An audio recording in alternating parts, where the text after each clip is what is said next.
Esta conferencia comenzará a grabarse. Mi intención inicial es explicaros de una manera como si fuera una radiografía lo que sería los ERTEs que hay en estos momentos, ¿vale? Y luego unos consejos o opiniones prácticas sobre las posibilidades de tramitar despidos, que un poco es para mí la clave del tema.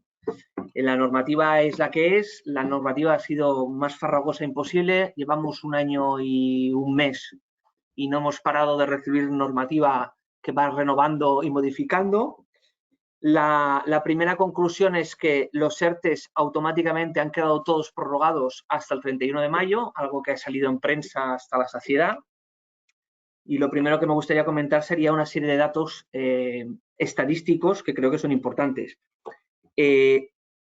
Durante la pandemia han habido casi 4 millones de trabajadores afectados por ERTEs, lo cual significa que representa un 16% de la población activa.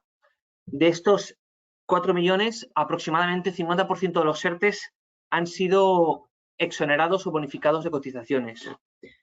Y con el último dato de 5 días del lunes, había 783.000 trabajadores en ERTE. Es una bestialidad, no se podía evidentemente ni imaginar ni prever y no sabemos cómo va a acabar. Sinceramente, luego daré mi opinión con respecto a ver qué se supone que va a ocurrir con respecto a la prórroga o no de los ERTEs a partir del 31 de mayo. A fecha de hoy, ¿qué ERTEs tenemos? A fecha de hoy tenemos 4 tipos de ERTE, a grosso modo, que serían el ERTE de impedimento, el ERTE de fuerza mayor, el ETOP y el ERTE de limitación, ¿vale? De hecho, concretando un poco más, el ERTE no es más que la suspensión o la reducción del contrato con carácter temporal, a diferencia del ERO, que es perpetuo y se produce la extinción colectiva de todos los trabajadores. Es un tema que también al final también tocaremos algo. De ERTEs de fuerza mayor tenemos varios subtipos. Los ERTEs de fuerza mayor para sectores críticos o ultraprotegidos con bonificaciones, que es todo un listado de CNAES que luego comentaremos, en el cual nos decían que por el perjuicio que habían sufrido determinados sectores con muchas empresas, pues se habían determinado una protección extra o unas exoneraciones superiores. Luego había la fuerza mayor del resto de los sectores que no tienen bonificaciones, ¿vale? Si estabas dentro del listado, te había tocado la lotería, para hablando en plata, y si no, pues no. Luego existen los impedimentos, el ERTE de impedimento con bonificaciones, el ERTE de limitación con bonificaciones también. Hay un tránsito entre impedimentos y limitación dependiendo de las normativas locales y autonómicas que nos decían confinamientos perimetrales por aforos, por restricciones horarias, que nos iban pasando de uno a otro sistemáticamente porque tenemos clientes, empresas que han ido de impedimento a limitación y que incluso volvieron a impedimento porque realmente intentaron abrir la actividad, pero el gobierno la volvió a cerrar. Ha sido así, ha sido una locura, pero es lo que tenemos. Este es el contexto en el cual nos estamos moviendo. Por otro lado, están lo que son los ETOPs. Es causas ERTEs por causas económicas, técnicas, organizativas o productivas. La causa económica es basado principalmente en los resultados negativos de la compañía, por la existencia de pérdidas actuales o previstas o la disminución del nivel de ingresos o ventas manifiestos a través de la contabilidad o de las facturaciones. La causa técnica es un cambio en los métodos de trabajo, es un supuesto, el ETOP técnico, será muy poco, vamos, a nivel estadístico es el que menos se produce. Causas organizativas que viene producido por cambios de sistema y métodos de trabajo personal o modos de organizar la producción, cambios de líneas de producción, etcétera. Y las causas productivas, que no es más que la disminución de la demanda de productos por parte de los clientes. El ERTE por causas productivas, es el más realizado, primero porque además es el que pide o solicita menos documentación anexa a efectos de la argumentación ante la autoridad laboral. El de causas económicas te hacen presentar bastante más documentación. ¿Vale? Los ERTEs de fuerza mayor basados en el Real Decreto 8/2020 y los de rebrote, nos estamos remontando a periodos anteriores al verano del año pasado, se prorrogan automáticamente hasta el 31 de mayo del 2021. De hecho, se han prorrogado todos hasta el 31 de mayo. Se ha producido la desvinculación de lo que era el estado de alarma, que duraba hasta una fecha determinada, con la duración de los ERTES. Esto se produjo ya hace 2 reales decretos, que fue la novedad de decir, oye, no hace falta que vayamos haciendo las prórrogas de los ERTES a medida que se vayan produciendo las prórrogas de los estados de alarma. Bueno, el gobierno decidió de este sistema, lógico en parte y respetable. Es decir, que tampoco podemos hacer nada, o sea, que eso es lo que hay. ¿Vale? Con las exoneraciones reguladas en el Real Decreto 2/2021, que es el último Real Decreto, el cual ha modificado y ha tangenciado las diferentes bonificaciones y exoneraciones que hay a partir de ahora. Es decir, tenemos, resumiendo, 4 tipos de ERTES de fuerza mayor, el que tiene bonificaciones, los que están ultraprotegidos porque están dentro del CENAE, limitativos, impedimento y los ERTES por causas económicas, productivas, técnicas, organizativas, que serían los ETOPs. El ERTE de impedimento se mantienen vigentes hasta que termine la norma que ha determinado el impedimento de mi actividad. Es decir, ocio nocturno hasta que podamos ir otra vez a las discotecas y a los bares a tomar copas por las noches. De momento no tiene pinta que, no sé si en verano podremos ir a una discoteca, pero yo creo que de momento vamos a estar en casita. El ERTE de limitación igualmente se prorroga automáticamente hasta el 31 de mayo del 2021. Con respecto a los ERTEs de limitación, comentario personal. Los ERTEs de limitación que se tramitaron en el mes de octubre, la autoridad laboral, ante el aluvión de ERTEs que ha habido, fueron mucho más laxos que con respecto a ERTEs de limitación que se han presentado últimamente. Por otro lado, no es lo mismo, es un tema de medios. La autoridad laboral tiene los funcionarios que tiene y cuando reciben, igual que recibieron en el mes de marzo, aproximadamente, no sé, pero 200.000 ERTEs, era imposible que se los miraran a pie juntillas, es decir, se lo miraran de una manera coherente y analizando realmente si la causa estaba bien alegada o no. Nos hemos encontrado que un ERTE de limitación, por ejemplo, en Cataluña, es mucho más estricto que un ERTE de limitación en otras comunidades autónomas, ¿vale? Hablo de un caso práctico porque a mí me gusta ser muy práctico y dar consejos reales.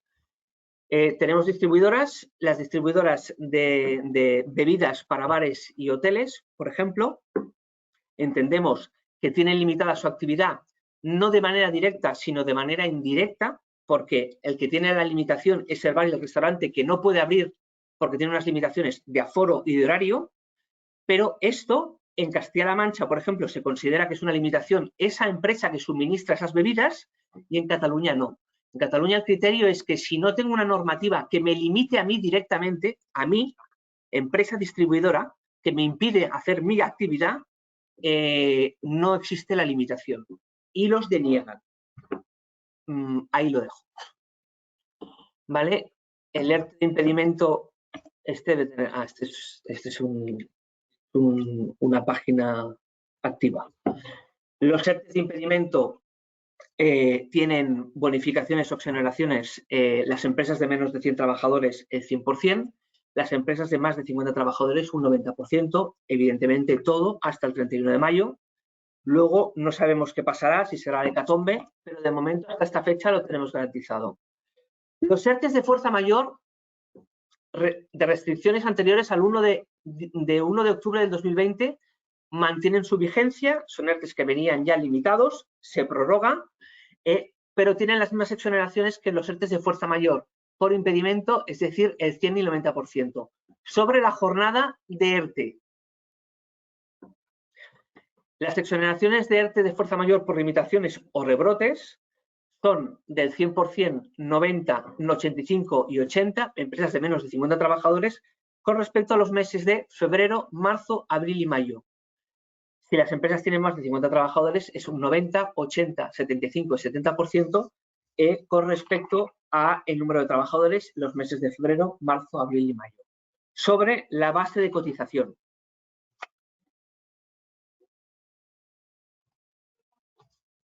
Adaptación de la situación de ERTEs nuevos o anteriores. Es decir, ERTEs de impedimento que se empiezan a flexibilizar las medidas y pasan a ERTEs de limitación. ERTEs de limitación o de rebrote que pasan a ser ERTEs de impedimento. Y a la inversa. No es necesario hacer un ERTE nuevo. No es necesario hacer una comunicación. Es necesario hacer una comunicación a la autoridad laboral argumentándolo, pero no es necesario hacer un ERTE en el cual nos tengamos que reunir con los trabajadores y establecer un acuerdo y presentar a la autoridad laboral, sino que simplemente hay que comunicárselo a los trabajadores que se va a hacer un ERTE o a los representantes legales, en su caso, que se va a hacer un ERTE de limitación o de impedimento, pero no es necesario tramitar un ERTE global en sí, ¿vale? Es decir, es bastante más cómodo. Las exoneraciones que se aplicarán serán en función, si estamos en un ERTE de impedimento, un ERTE de limitación, en función de en qué nos vayamos situando. En principio, los ERTEs de impedimento han pasado sucesivamente a ser ERTEs de limitación en función de las medidas que han ido flexibilizando el Estado, la comunidad autónoma o incluso los ámbitos locales. Bueno, empresas pertenecientes a sectores con una elevada tasa de cobertura por expedientes de regulación de empleo y una reducida tasa de recuperación económica. A ver, estos son los ERTEs en los cuales nos ha determinado el gobierno que en función de la actividad, en este caso el CENAE más concretamente, una serie de listados de 46 CENAEs, nos dicen, si usted está dentro de estos CENAEs, tiene una serie de exoneraciones que si no lo están, pues tiene un ERTE de fuerza mayor, pero no disfruta de estas exoneraciones. Comentario personal, el tema del listado de los CENAEs, una auténtica paranoia, más que nada porque en el listado inicial de CENAEs, esto es una opinión personal, se olvidaron actividades como bares y restaurantes. En el mes de octubre nos pusieron los bares y los restaurantes, nos sacaron el transporte aeroespacial, yo no conozco ninguna empresa que se dedique a estos ámbitos, y los videoclubs. Yo en Barcelona vivo en l'Eixample y solo conozco uno, que es el Video Instant, que ya lo han cerrado. Es decir, que ERTEs de empresas que se dediquen a alquilar películas de videoclub, yo sinceramente no lo entiendo. Y en cambio se dejaron fuera bares y restaurantes, que era algo que era obvio, que eran uno de los principales sectores o sector de los más dañados por esta crisis. Como vieron que no lo habían hecho bien, pues decidieron modificar el CENAE en el mes de octubre y nos introdujeron unas actividades como era la hostelería, que antes no estaba. Y en la última modificación que hicieron, nos han introducido dentro de los CENAEs las actividades de camping y la guarda de caravanas, los puestos de alquiler de embarcaciones y la actividad de rendimiento físico, es decir, gimnasios. Algo bastante lógico. El que esté dentro de este CENAE, felicidades. El que no lo esté, me sabe fatal, pero un problema porque no tiene exoneraciones. ¿Vale? Lo paso rápido, pero están todos definidos. Si está grabada la ponencia, se puede mirar con posterioridad. Igual que las sentencias que voy a comentar muy brevemente, porque si no, Ignasi me matará. Están a vuestra disposición, me enviáis un email y os las hago llegar a mí o a Raquel, porque hay alguna que es realmente curiosa y realmente merece la pena leérsela. Pensar que, perdona, José María, una puntualización. Este listado de CENAEs que ha enseñado José María ahora en pantalla, os lo enviamos en el Tax Informa que enviamos sobre las ayudas que salieron publicadas, y lo tenéis todo en la web de Tax, en la actualidad, o si queréis ir. Ya está, José María, cuando... Perfecto. Bueno, y luego tenemos los ERTEs de cadena de valor que se prorrogan las exoneraciones. Esto también me gustaría hacer un comentario personal. Los ERTEs de cadena de valor nos dijeron lo siguiente, la normativa nos decía lo siguiente. Del 1 al 19 de octubre tuvimos que hacer ERTEs en los cuales, si teníamos empresas, ojo, que facturaban más del 50% de sus ingresos a empresas que estaban dentro del listado de los CENAEs, entendían que era que formábamos parte de cadena de valor y entonces automáticamente teníamos derecho a unas exoneraciones. Tanto de manera directa como de manera indirecta. Es decir, yo tengo una empresa que monta stands para una feria y esa feria está dentro, o sea, la celebración de ferias, espectáculos y tal, están dentro de esos CENAEs, si yo, mi CENAE, consigo acreditar que el 50% de mi facturación es para esas empresas que están dentro del CENAE, me sumo al carro y tengo o disfruto de estas exoneraciones. Aquí voy a comentar, porque si no, reviento. La Autoridad Laboral de Barcelona, en este sentido, yo creo que actuó de la manera más ruin que se podía. A diferencia de otras comunidades autónomas, por ejemplo, Islas Baleares, cuando presentabas toda la documentación solicitando estos ERTEs de cadena de valor, dependientes, directo o indirectamente, de empresas que estaban dentro de los CENAEs, argumentaban el por qué no o el por qué sí, porque tú adjuntabas toda la facturación, adjuntabas los CENAEs de las empresas destinatarias de los servicios y directamente la Autoridad Laboral en Barcelona decía que no había lugar y punto. Ni se preocupaba en motivarla, ¿vale? Esto en un plazo de 19 días delimitó y hablamos con inspección y nos dijo, oye, es que como no hay tiempo para mirárselo, hemos delimitado que si no ha lugar, es decir, si no queda muy claro porque hay una aplicación directa del CENAE, es decir, miraban, yo facturo a una empresa que está dentro del listado con el CENAE, acepto. Si no, no. A mí me parece lamentable, pero desgraciadamente es la manera con la que ha actuado la autoridad laboral en este tipo de ERTEs. Con otros han funcionado muy bien, pero en este ha sido un drama, ¿vale? Esto ha provocado también que si yo con posterioridad he visto que mi actividad estaba dentro del listado de los CENAEs, hablo de bares y restaurantes, por ejemplo, y yo soy una empresa que distribuye a bares y restaurantes, no me permite, porque si os fijáis abajo lo he puesto expresamente, dice, no se regula una nueva tramitación para los nuevos CENAEs. Es decir, si me ponen CENAEs nuevos dentro del listado, la interpretación lógica sería, oye, como me has cambiado las reglas del juego y me pones ahora los CENAEs, yo que suministro a estas empresas con CENAEs, bares, restaurantes, distribuidores, hombre, ¿por qué no me puedo beneficiar de esta cadena de valor y poderme aplicar estas exoneraciones? Pues entendieron que el plazo era del 1 al 19 de octubre y que si luego habían cambiado los CENAEs, pues que aquí paz y mañana gloria, pero que no tocaban nada. O sea que los bares y restaurantes o empresas que suministran a bares y restaurantes no se pueden aplicar con posterioridad al 19 de octubre los ERTEs de cadena de valor. Creo que lo he explicado bien, pero si no, con las dudas lo aclaramos. Las exoneraciones para empresas de CENAEs y empresas que directa o indirectamente tengan aplicaciones es que es un 85% si tienen menos de 50 trabajadores y más de un 50%, y un 75% si tienes más de 50 trabajadores, de febrero a mayo, ¿vale? Por los afectados y los recuperados desde el 13 del 5 hasta el 1 de febrero y con posterioridad. Ojo, la exoneración se aplica sobre la jornada reincorporada y la jornada suspendida. Estos CENAEs permiten aplicarse bonificaciones del tiempo que el trabajador esté trabajando y el tiempo que el trabajador tiene el ERTE o está afectado por el mismo.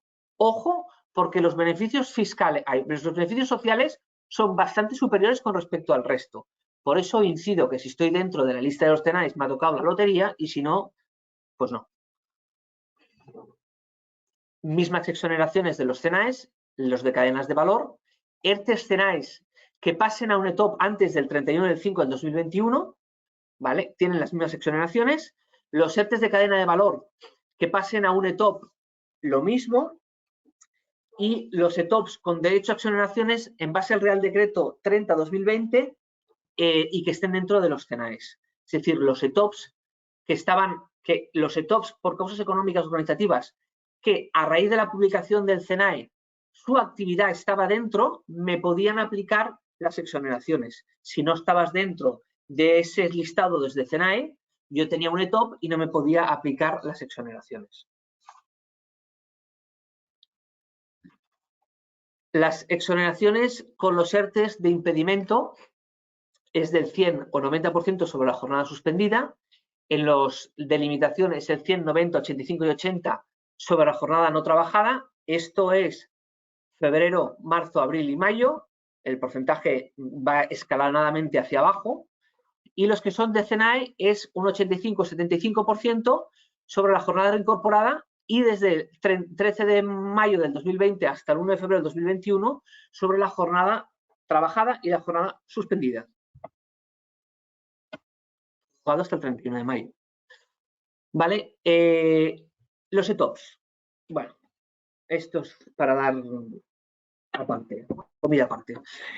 Los ETOPs nos mantienen las especialidades o las características específicas que se dieron en su momento. Es decir, yo hago un ETOP, necesito lo primero es contactar con los sindicatos más representativos, no me permite constituir una comisión negociadora con mis trabajadores ad hoc, es decir, yo digo, oye, Pepito, Juan y Ramón, nos vamos a sentar y vamos a negociar un ETOP, ¿vale? Vosotros me vais a pedir una serie de medidas, yo os voy a decir que no, porque no tengo medios, pero esto ahora no se puede hacer, se reitera, porque tengo que ir a los sindicatos más representativos, decirles, comisiones UGT, por favor, vamos a iniciar un ETOP, ¿podéis venir? Que vamos a hablar. Esto demora un poco el tiempo, pero han intentado ser partícipes lo máximo posible. El gobierno intentó que los sindicatos han sido lo máximo partícipes con los ETOPs y no lo han cambiado, de manera que la especialidad es la misma. ¿Se puede negociar un ETOP estando vigente un fuerza mayor? Sí. ¿Yo por qué voy a hacer esto? Bueno, porque yo puedo negociar un ERTE, un ETOP con una duración superior al 31 de mayo y los efectos serían, por ejemplo, a partir del 1 de junio. O sea, no hay ningún problema. Los efectos retroactivos serán desde el momento que llegue el acuerdo, si es que llega un acuerdo y los puedo aplicar con carácter retroactivo, o si no los puedo aplicar en el momento que lo apruebe. Pero se permite la retroactividad de la aplicación de un ETOP. Se mantiene la prórroga de los ETOPs vigentes por un procedimiento, un nuevo periodo de consultas. ¿Esto qué significa? Si yo tengo un acuerdo con los trabajadores, de hecho la Generalitat ha establecido un procedimiento específico que dice que si yo tengo un ETOP que he pactado con un vencimiento determinado y digo, oye, yo quiero renovar este ETOP, no hay ningún problema. Si tengo un acuerdo total con los trabajadores, es un procedimiento mucho más simple, no hace falta que inicie toda la negociación, sino que simplemente aportando el acuerdo de la prórroga del ETOP es suficiente. Es un procedimiento muy rápido. Aquí es una reflexión que me gustaría que leyéramos todos, pero viene basada en la sentencia del Tribunal Supremo del 9 de septiembre del 2020, porque realmente lo que se ha encontrado la inspección y la autoridad laboral es que aquí se han hecho ERTEs que no eran necesarios. O sea, se ha utilizado el sistema de ERTE porque es el único que nos han permitido prácticamente a lo bestia. A lo bestia hasta llegado el punto de que realmente habían situaciones en que realmente era inviable que la empresa siguiera, pero se han tramitado ERTEs porque han dicho, bueno, no sé si acabaré con un concurso o no, pero yo de momento cojo el salvavidas que me están tirando y tú hasta el final. Pero no se ha analizado realmente, la inspección sí que ha hecho críticas con respecto al uso que se ha hecho de los ERTEs, porque realmente a veces hay problemas estructurales generales que no tenía por qué haberse tramitado un ERTE, ¿vale? Es un poco la reflexión que yo aquí pongo en esta hoja, que no la leo porque ya es evidente que se puede leer directamente. Ante esto, y después del periodo que llevamos, sí que a partir de ahora tenemos que decir, bueno, ¿y ahora qué hacemos? Para mí, esta es la base, a partir de ahora empieza la base de mi ponencia, o creo que lo que es la gente le tiene que preocupar o lo que tiene que darle los parámetros, las 4 premisas muy claras. A partir de ahora, ¿te podemos despedir? A ver, el Estado nos ha dado un salvavidas que han sido los ERTEs, pero el hecho que nos hayan las salvavidas y nos den los ERTEs, ese flotador lleva 3 limitaciones. 2 fundamentales. La otra, que es la protección de empleo temporal, es que simplemente los contratos que yo tengo temporales se paralizan, se suspenden, porque propiamente es el ERTE, se suspenden, y una vez reactive la actividad, continúa su vigencia del contrato. Es decir, no quieren que se extingan contratos temporales, sino que pura y simplemente queden suspendidos y cuando se reinicie la actividad continúe la duración del mismo. Permiso para beber agua. Pero las otras dos limitaciones son dantescas y esta para mí es la clave del tema. La prohibición de despedir en base al artículo 22 y 23, que no es más que no puedo despedir por motivo COVID, ¿vale? Es decir, por todo. Sí, por fuerza mayor, causas económicas, técnicas, organizativas y de producción, a mí que me lo expliquen, pero fuera de esto se me ocurren pocos motivos. ¿Vale? Esto no se puede entender como justificativo de la extinción del contrato ni del despido. A ver, esta medida la han prorrogado hasta el 31 de mayo.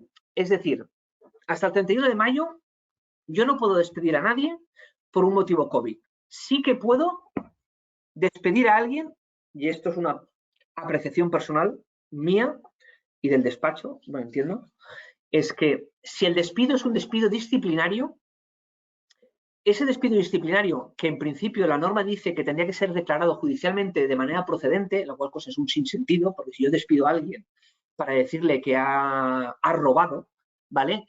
Y el trabajador asume que realmente ha robado o ha realizado ofensas o cualquiera de los motivos tipificados como despido disciplinario en los convenios o en el propio Estatuto de los Trabajadores, que me presente una demanda en la cual un juez me diga que es procedente el despido, yo entiendo que si yo le pongo una carta de despido al trabajador y le digo, oye, has hecho todo esto y por eso te despido, entiendo de que el hecho de que no presente una reclamación contra esto, se entiende que es un despido tácito, ¿vale? Y que se supone que puedo proceder a tramitar ese despido y no pierdo las exoneraciones que me he venido aplicando. Es decir, ese despido no será considerado improcedente o nulo.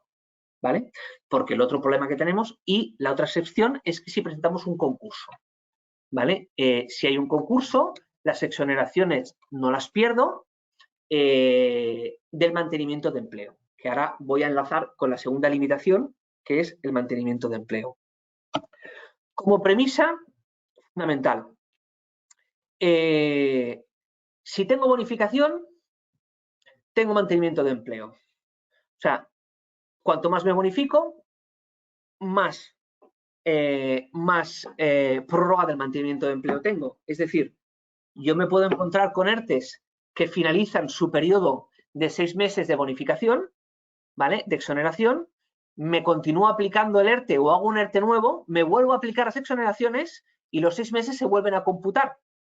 Solo hay un sistema que evita esto, que es que cuando yo tengo lo que llamamos nosotros aquí en el despacho comodín del público, y es que si tengo un trabajador, ese trabajador se reincorpora a su puesto de trabajo y hace que se reinicie la actividad, ¿vale? A partir de ese momento, se computa que empieza a correr los plazos de los 6 meses. Es decir, si yo tengo un trabajador que voy a desafectar del ERTE y no lo voy a afectar de nuevo, esto es un criterio que yo entiendo que es bastante purista, la autoridad laboral incluso nos llegó a decir que podías afectar y desafectar, para mí no, o sea, y esto es una opinión personal, es decir, la persona que yo desafecto y a partir de ahí me computa los 6 meses, yo entiendo que no lo puedo volver a afectar al ERTE, ¿vale? Porque yo creo que si no se está desvirtuando la figura en la cual a mí me permite computar los 6 meses de nuevo, que es esa persona a la cual se ha reincorporado a su puesto de trabajo, ¿vale? Con respecto a los problemas que tenemos con el despido. El despido, tenemos dos limitaciones, que es hasta el 31 de mayo, el mantenimiento de empleo y el despido. ¿Qué pasa? Es decir, ¿yo puedo despedir a alguien antes del 31 de mayo? A ver, podemos despedir. Pero claro, si voy a perder las bonificaciones, no de un trabajador, sino de toda la plantilla, si incumplo el requisito del mantenimiento de empleo, ya me está poniendo el primer freno. Pero es que el freno de mano me lo pone si realmente los juzgados me están interpretando que si lo hago antes del 31 de mayo, ese despido que para mí, difícil que no sea por motivo COVID, por mucho que los abogados intentemos decir que son temas estructurales que eran anteriores a la pandemia, es decir, yo he visto cartas de despido argumentando que la causa estructural de la causa económica era anterior al 14 de marzo del 2020 para poder acreditar así que no es por motivo COVID, pero mayoritariamente los juzgados ahora podemos decir, el lunes Rosa Virulés, que es magistrada ponente del Tribunal Supremo, ella vino a decir que ese despido, como mucho, y estos son criterios que los juzgados irán diciendo, pero el pronunciamiento o mi opinión personal es que ese despido será considerado improcedente. Alguna nulidad hay, ¿vale? La primera fue la de Sabadell. La sentencia del Tribunal Social, el Juzgado Social número 26 de Barcelona, esta también no dio desperdicio, se consideró el despido improcedente, pero como la indemnización era muy baja, ¿vale? Se consideró el despido improcedente, pero se le hizo pagar una indemnización adicional a la empresa de 60.000 euros. Es decir, la indemnización eran 1.500, pero dijo, oye, como el perjuicio económico para la empresa es muy bajo, oye, yo te permito que sea improcedente, no que sea nulo, pero te hago pagar 60.000 euros aparte, ¿vale? Luego han habido una serie de pronunciamientos, si es nulo, alguno, procedentes, improcedentes, pero mayoritariamente los juzgados están interpretando, ya está llegando a TSJs, que están interpretando que los despidos son improcedentes. ¿Por qué? Porque el hecho que esté incumpliendo una norma de expresa que me dice que no puedo despedir por motivo COVID, bajo nuestro punto de vista y judicial, están determinando que, a ver, para que sea nulo, están diciendo que no es, cuando están considerando que es improcedente, están diciendo que es improcedente y no nulo porque no está vulnerando una normativa a nivel comunitario. Esto es uno de los argumentos que se está utilizando. Y el otro que se está argumentando también es que para que exista nulidad tiene que haber una vulneración de un derecho fundamental, ¿vale? Es decir, porque me diga una norma que no puedo despedir y que ese despido puede ser considerado nulo, no lo puedo hacer cuando no existe una vulneración de un derecho fundamental. Hombre, a mí me cuesta de creer. Yo creo que esto, cuando llegue al Tribunal Supremo, el Tribunal Supremo dictará unificación de doctrina y dirá que todos los despidos son improcedentes y punto, será el peaje que tendremos que pagar si procedemos a tramitar despidos antes del 31 de mayo, porque tenemos el riesgo de que sean calificados como despidos improcedentes. Nulos, yo me pronuncio y creo que va a ser muy difícil. Alguno hay, porque Illuminatis en todos los juzgados hay. Y hay algún juzgado, el de Sabadell es una iluminada, personalmente, y creo que no va a ser así. El riesgo o el consejo como asesoría, que nosotros tramitamos y hacemos a los clientes o les comunicamos.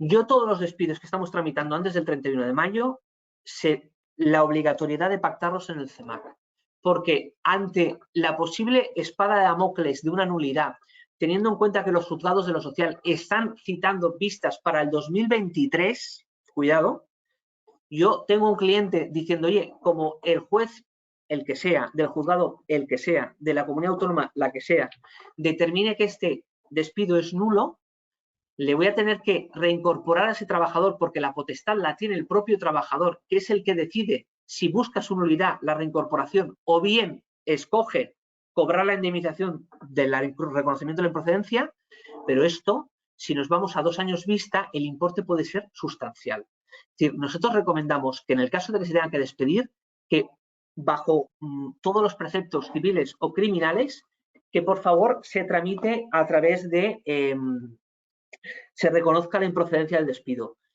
Permitirme un segundo porque se me está agotando la batería y aquí sí que tengo un problema. Un segundo, por favor. No te preocupes, María. Vamos recibiendo las consultas por chat. Intentaremos, yo os lo digo, dar respuesta a todas las que podamos en media horita. Si no podemos, luego nos las enviáis por mail y os daremos respuesta. José María, cuando quieras, y tendríamos que ir pensando en dar paso a Ignacio. Vale, bueno, como siempre me falta tiempo. Bueno, el tema del mantenimiento de empleo, la cláusula final, recordar que esta cláusula no queda incumplida si no se prende las acciones aplicadas, si se afecta al menos a un trabajador, ¿vale? Esto ya os lo he comentado, ¿vale? Las limitaciones de los ERTES, no se pueden realizar horas extras, no pueden haber nuevas contrataciones, yo no puedo estar en ERTE y contratar a gente nueva, no puedo distribuir dividendos y no puedo estar en paraísos fiscales.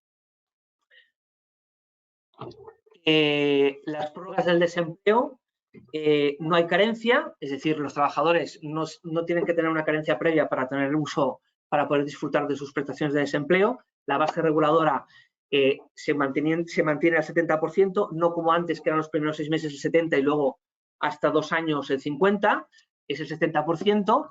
Y ojo, el consumo del desempleo es a partir del 1 de octubre del 2020, ¿vale? Salvo excepciones. Es decir, el trabajador ya consume su desempleo. Los fijos discontinuos se mantienen en las medidas extraordinarias, es decir, los trabajadores fijos discontinuos que no tengan carencia se les permite continuar percibiendo la prestación de desempleo.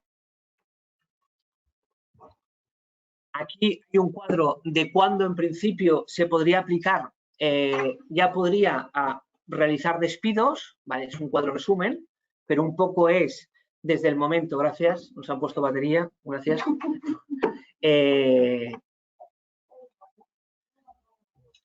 Para que un poco la gente pueda determinar cuándo puedo despedir y cuándo no puedo despedir, ¿vale?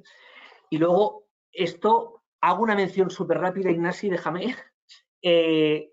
A partir de ahora, en principio después del 31 de mayo, ¿podré tramitar despidos? Sí, podremos tramitar, volveremos a lo que eran los despidos como antaño, es decir, sin limitaciones. Podré despedir con carácter individual, ¿vale? O con carácter colectivo. Comentario. Los mantenimientos de empleo y las prohibiciones de despedir, si hago un ERE, funciona igual.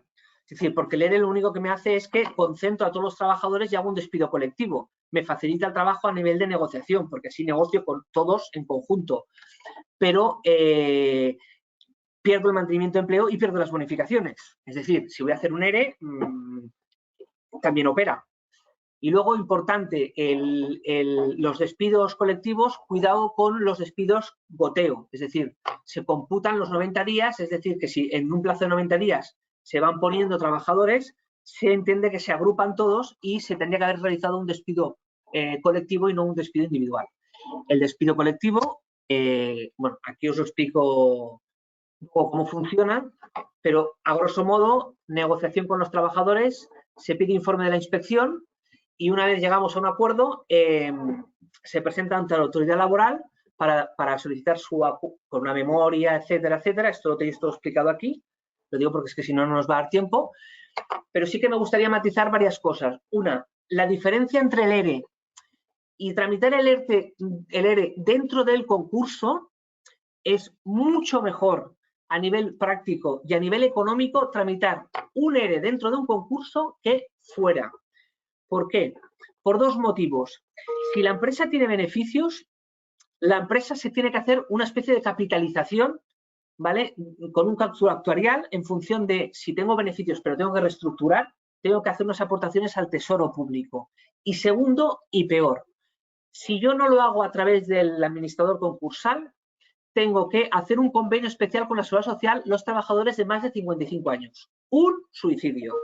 ¿Vale? Porque en función de las edades, esto es una castaña de dinero. Entonces, yo ante EREs colectivos me plantearía mucho o bien tramitar un concurso que podría ser express si no tiene masa activa, un tema que nos puede dar 2 sesiones tranquilamente para hablar a nivel concursal, o bien hacer una buena foto y tramitar un concurso que entre el administrador concursal, porque los trabajadores, aunque no se paguen las indemnizaciones, llegarán muy rápido al Fondo de Garantía Salarial, que pagará subsidiariamente. Más rápido no lo puedo contraer, ¿vale? Un placer. Cualquier duda, estamos a vuestra disposición. Y si no hay más, paso testigo a Ignasi, que nos deleitará con una maravillosa presentación. Perfecto. Gracias. Muchas gracias, José María. Ignasi, tienes el control, ¿vale? Puedes compartir pantalla y veremos tu parte de presentación, cuando quieras. ¿Se ve bien? Se ve... Perfecto. Espera, aquí. Vamos aquí. Aquí. Vale, perfecto. Muy bien, pues buenos días a todos. Bueno, José María, muchas gracias por esa aceleración final que has pegado, ¿no? La verdad es que bueno, son muchas cosas y decirlas en poco tiempo pues es complicado, ¿no? Pues eso, lo primero, agradecer a Tax, la verdad, la invitación. Encantado de poderme dirigir a todos vosotros, a todas las empresas que estáis aquí conectadas. La verdad es que, bueno, yo me voy a meter en mi territorio, en mi terreno, ¿no? Que es el terreno un poco de la práctica, ¿no? De lo que hacemos en una compañía aseguradora como Mapfre. Y os voy a poner pues un poco los ejemplos que trabajamos, ¿no? Y un poquito, pues bueno, voy a intentar, como digo, ser eminentemente práctico para que, bueno, aquellas situaciones que en vuestras empresas podáis detectar, pues bueno, podamos poder hacer un estudio y a ver si encaja y bueno, y un poco pues a ver si podemos trabajar juntos, ¿no? Un poquito la idea antes de empezar, bueno, versaré un poco la presentación en unas consideraciones previas que ahora comentaré y básicamente me centraré en lo que son las bajas incentivadas, en las salidas de mutuo acuerdo y los sistemas de prejubilaciones, ¿vale? Bueno, estamos en una situación un poco, lógicamente, especial, ¿no? Porque estamos en una situación de pandemia y, lógicamente, bueno, eso hace que el peligro está fuera, ¿no? Entonces, pues un trabajador, lógicamente, cuando se plantea la idea de no ir a trabajar, de quedarse en su casa, de pasar a una situación de jubilación o prejubilación, pues, lógicamente, lo acepta muchísimo más, lo acepta de buen grado, ¿no? Nosotros hemos trabajado prejubilaciones y estos sistemas siempre, ¿no?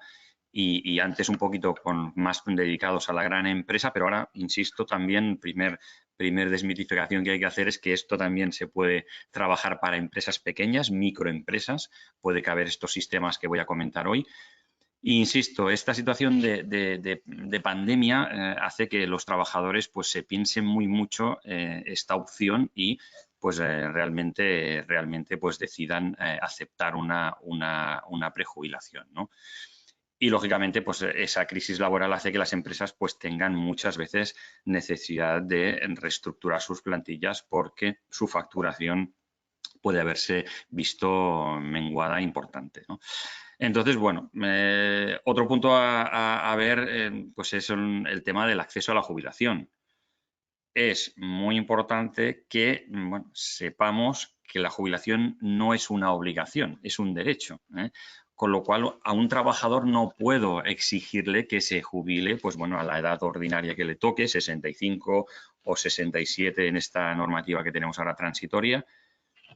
Entonces podemos tener personas que se eternicen en el puesto, con lo cual se grava esa situación que tenemos complicada, ¿no? Pues a esa posibilidad de que los trabajadores bueno, no quieran abandonar la empresa y quieran mantenerse en su puesto de trabajo, pero no 65 o 70, sino como no tenemos esa obligación no podemos de alguna manera echarlos por jubilación, pues bueno, ellos deciden cuándo se jubilan, ¿vale? Luego, otro factor que también creo que es importante tener en cuenta es el tema de las tasas de sustitución. Es decir, la diferencia entre el último salario que el trabajador cobra en la empresa y la pensión de jubilación. Cada vez esa brecha se está abriendo más, con lo cual es importante que tomemos decisiones también cuanto antes, porque bueno, evidentemente esa brecha, como digo, se va ampliando. Es más fácil que un trabajador acceda a la jubilación, acceda a los mecanismos que le vamos a plantear, si su pensión de jubilación no dista mucho del último salario que está cobrando, que si es al revés. Entonces, es importante pues tener en cuenta esto, ¿no? Y bueno, José María ha sido muy crítico con todo, pues se ha mojado bastante. Yo, evidentemente, tengo que ser un poco más prudente, pero claro, las últimas noticias desde el Ministerio, ¿no? Sobre el tema de la edad de jubilación, de prorrogar la edad de jubilación, evidentemente, de penalizar un poco al que se jubile anticipadamente después de todas las cotizaciones que estamos haciendo. Bueno, eso está clarísimo que es una técnica para una técnica recaudatoria, pues, lógicamente, ¿no? Entonces, bueno, ahí sí que es también un poco que tomar ciertas decisiones pensando que está clarísimo que quieren limitar el acceso a una jubilación anticipada. Y eso, lógicamente, va a ir en detrimento de las situaciones que vamos a plantear ahora con con ejemplos prácticos. Por tanto, con todo este escenario lo que quería decirles es básicamente que hay que tomar un poco de decisiones más a corto plazo que no pensando en el largo plazo, porque el largo plazo puede ser más perjudicial para estas opciones que vamos a presentar ahora mismo, ¿vale? Importante, en todos estos temas de reestructuraciones, de trasladar a los trabajadores pues una prejubilación, es muy importante la comunicación. Es básico el trasladar mensajes claros, con criterio, no a un trabajador una cosa y a otro otra. Es decir, hay que tener un criterio bien claro de cómo vamos a afrontar esto. Entonces, es muy importante el análisis previo de los casos que puedan encajar. Luego, lógicamente, pues hacer todos los cálculos actuariales y luego la parte de informar al empleado de la situación, de cómo se va a proceder, de darle tranquilidad, etcétera, etcétera. Esto es básicamente cómo hay que trabajar. Luego la parte ya de formalizar una póliza, porque aquí en todos los casos se hará pues una póliza, ya sea de rentas, ya sea una póliza de ahorro, ahora lo veremos, pero por eso estamos las compañías aseguradoras en este tema, ¿no? Porque al final el contrato que se materializa es un contrato de rentas o un contrato de ahorro, ¿no? Y luego, muy importante también todo el servicio postventa, porque ese trabajador o ex trabajador, pues bueno, va a requerir de un seguimiento importante que bueno, desde la compañía aseguradora pues vamos a hacer y vamos a informarle en todo momento de todos los cambios que haya, porque cada Consejo de Ministros pues hay cambios con respecto a todo el tema de jubilación y si Pacto de Toledo, etcétera, etcétera. Bueno, y ya sin más, empecemos con las tres alternativas que presentamos. A ver, esta es un poquito lo de las bajas incentivadas, sería un poco el escenario un poco idílico, ¿no? Aquí hablaríamos de una póliza que le llamamos compromiso por pensiones, es una póliza de ahorro, una póliza que tiene una normativa específica y que permite a la empresa planificar en función del puesto de trabajo y tal, pues unas salidas escalonadas para esos trabajadores. No estaríamos hablando de planificar con antelación. Tengo una plantilla y estamos hablando, por ejemplo, de autocares, ¿no? Tengo una empresa de autobuses. Pues bueno, estos conductores, pues de alguna manera, pues con 40 años podemos ir haciendo unas aportaciones para estos conductores para que el día de mañana, pues a una edad concreta de 63 o 64, de alguna manera le incentivemos a cobrar estas cantidades que se han ido poniendo para ese trabajador. Bueno, pues al final la incentivación viene por tener un capital a vencimiento concreto de una jubilación a una edad concreta. Ahí estaríamos viendo pues anticipar una jubilación a los 63, a los 64, un poco independientemente, pues habría que analizar también que cada trabajador tuviera esa posibilidad, ¿no? En función de los días cotizados. La empresa aquí decide un poco la cuantía, que también dependerá del salario, cómo cobrará ese complemento, ¿no? Y si tiene derechos respecto a la póliza, pues ese trabajador, ¿no? Todo eso lo estudiamos en función de la empresa y decidimos la mejor opción en conjunto con la empresa, ¿no? Aquí más que nada estaríamos hablando de trabajadores alrededor de los 40 años, ¿no? Que esto, ¿no? Que se contrata una póliza de ahorro, que se van haciendo aportaciones para que, por ejemplo, a los 63 años o 64, siempre con una jubilación anticipada, pues esos trabajadores decidan voluntariamente jubilarse ya a esos 63 años. Con la resolución de jubilación sería cuando la prestación se cobraría, cuando la póliza se cobraría. Por ejemplo, pues bueno, dependiendo de cada caso, pues un trabajador estos 179.000 euros, 60.000, 77.000, un poco dependiendo de su salario, pues le daríamos esa opción. ¿Que el trabajador no quiere coger este premio? Pues bueno, las opciones serían que seguiría trabajando, pero evidentemente es mucho incentiva, que es a lo que iríamos, incentiva el hecho de que el trabajador tenga este capital para la edad de 63 años, por ejemplo, ¿no? Si no lo cogiera, pues ese dinero volvería a la empresa porque el trabajador no ha optado por esta opción, ¿no?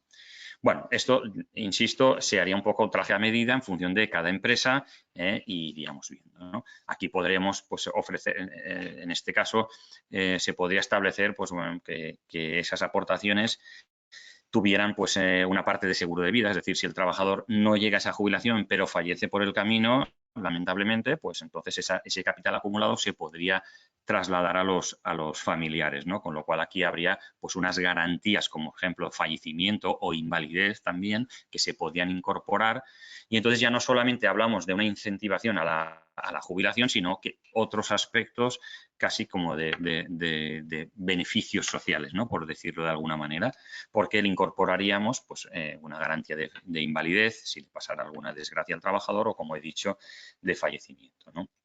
Estas aportaciones que se van realizando para estos trabajadores no son deducibles en el impuesto de sociedades hasta vencimiento. Eso hay que tenerlo en cuenta. Y para el trabajador tampoco se imputan, no se declaran en renta porque es una expectativa de derecho y bueno, en definitiva, pues ese sería un poco el esquema, ¿vale? Y lo resumo rápidamente.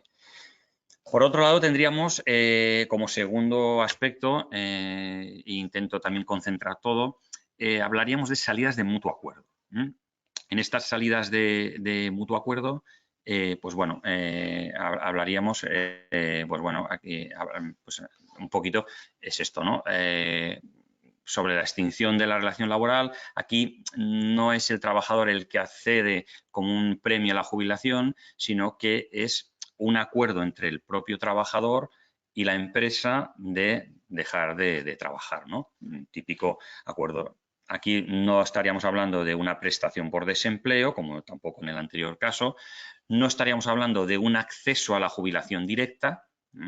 Y entonces un poco, pues eso, como compensación económica derivada de la extinción de mutuo acuerdo de la relación laboral, pues ese trabajador percibirá una renta mensual y esa renta mensual que percibirá, además, también contaremos con las cotizaciones a la Seguridad Social para seguir manteniendo el nivel de prestación para la jubilación, que es uno de los temas que más preocupan. En el momento en que alguien deja ese trabajo, ¿qué voy a tener de pensión? Pues las cotizaciones se tienen en cuenta y esas cotizaciones tienen la consideración de que también son deducibles. Ahora lo veremos con un ejemplo numérico. Pero aquí básicamente, insisto, sería un acuerdo entre el trabajador y la empresa, con lo cual aquí todo el tema normativo pues no afectaría, todo el tema de los ERTES no afectaría porque sería un acuerdo y no habría propiamente un despido, como en el anterior caso que había un acceso a la jubilación. Aquí lo que hacemos es un pago fraccionado de la indemnización. Como decía, para evitar, bueno, tenemos un impuesto de la renta que en Cataluña, voy a ser crítico, nos vamos al 57%, el más alto de toda Europa. Realmente es una salvajada. Pues bueno, el hecho de cobrar en forma de renta, pues hacemos que diluyamos un poquito ese efecto tan importante que tiene el IRPF. Y bueno, la imputación de la renta sería anual y solo tributaríamos por la imputación por la renta anual que percibamos, ¿vale? Y como decía, aprovechar la deducibilidad para las cotizaciones del convenio especial. Eso es importante, ahora veremos qué efecto tiene concretamente, ¿vale? De hecho, los trabajadores valoran muy positivamente el hecho de hacer esos pagos programados, no en un one shot y realmente, pues bueno, es una opción que se toma bastante importante. El caso práctico que presento para que lo podáis ver es de un trabajador de 58 años, pero tenemos muchos casos que hablamos de personal de 55, 54, en ese caso de personal directivo, que estamos hablando de indemnizaciones muy importantes, que superan los 180.000 euros, por supuesto, pues hablaríamos pues, de casos pues de 53, 54 podían encajar perfectamente en una salida de mutuo acuerdo. Pero vamos a poner un ejemplo también más estándar, que es el de una persona de 58 años Con un salario, no importa si estamos hablando aquí ya de salarios más importantes o sea, hablamos de un salario de 23.400 con unas bases de cotización, una persona con años cotizados y vamos a hacerle un planteamiento de un mutuo acuerdo de una salida con el 80% de su renta, ¿no? De la renta que él percibía, hasta los 63 años, en el momento que a esos 63 años pasará ya a jubilación. Pues aquí se hace un estudio concreto con unas rentas que va a percibir el trabajador, con unos periodos de pago que podéis ver aquí, con una parte que va a destinarse al convenio especial, que es para cotizar, para que no pierda nivel de cotización. Esto es muy importante porque quiere saber ese trabajador o ex trabajador qué pensión le va a quedar. Pues también hacemos un cálculo de la pensión de jubilación que le va a quedar, en este caso 2.600 en 12 mensualidades, para siempre hacerlo en 12 mensualidades para que sea más fácil de entender, aunque la pensión es en 14, como saben. Y esta es un poquito la diapositiva más clara, que forma parte también extraída de los proyectos que trabajamos, donde se ve un poco la diferencia de ese efecto que produce el hecho de deducir el convenio especial en el IRPF. Vemos que la retención, es inferior cuando hacemos que las rentas se deduzcan en el IRPF. ¿Vale? Al final estamos, como decía, optimizando el impacto fiscal al periodificar este importe. Se consideran rentas del trabajo, insisto.